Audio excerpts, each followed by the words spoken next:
The last bit I wanted to talk about was quality management. Okay, so that's a big part of any process, is making sure that you're conforming to all the quality standards. And there's a whole bunch of things that are covered in this sort of area. I'm not going to talk about all of them today, but just to cover a few of them in terms of what Windchill offers. One of the things we actually did talk about this previously, quality inspection, so the ability to define those control characteristics. So as I mentioned, inside CAD, we're doing model-based definition. One of the things we can do inside that is flag a dimension as a critical control characteristic. Okay, so that will flow right through into the BOM, into our process plans as an item that needs to be looked at. Okay. In terms of general quality tools, there's a range of different options there that are available inside Windchill that cover the sort of quality area. So document control module, we did talk about this back when we talked about PDM and document management. So Windchill does have a document control module that gives, there's a specific MedDev version of this, as well as some other industries as well that create ISO 13485 for MedDev, document templates that have associated life cycles and things. There is an audits module for performing internal and external audits. So that's an ISO 9001 standard process in there. Similarly for non-conformance module for tracking and managing any non-conformances. There's a customer experience management module for tracking customer complaints that might be coming through from field service or support. Also ISO 9001 CAPA module as well, so to generate those corrective action, preventative action things that you might be looking to do. So as I mentioned on the document control, there's a whole bunch of document types that are predefined in that module with associated life cycles for things like training, tracking, other things. Okay, but the idea of the quality having that inside Windchill, right?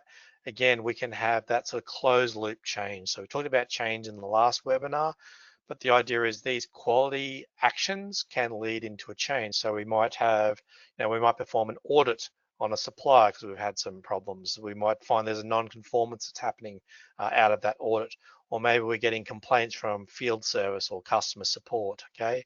So either of those could feed into a CAPA where we go and do our root cause analysis, do all the investigation of that to understand what's happening out of that. And then what might lead from that is we decide that actually we need to do a change notice.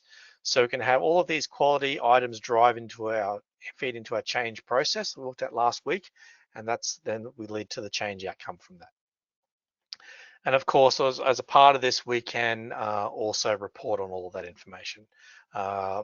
First, quality-driven events, change-driven events, whatever it might be, there's a bunch of out-of-the-box reports that Windchill comes with to easily see where you're at with all of this information, and you can build your own as well, okay?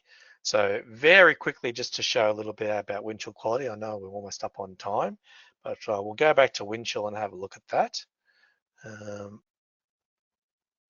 All right, so the idea of our quality-driven items, if we go back to our snowmobile structure that we looked at here the other day, or in our last webinar, we saw that there are changes coming through on this.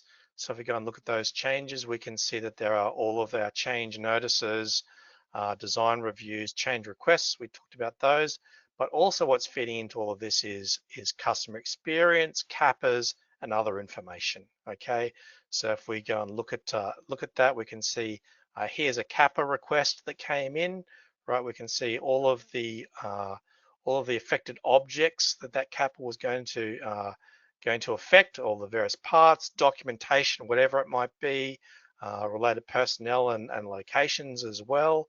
So we have the plan for how we're going to actually execute on that. So they were in implementation.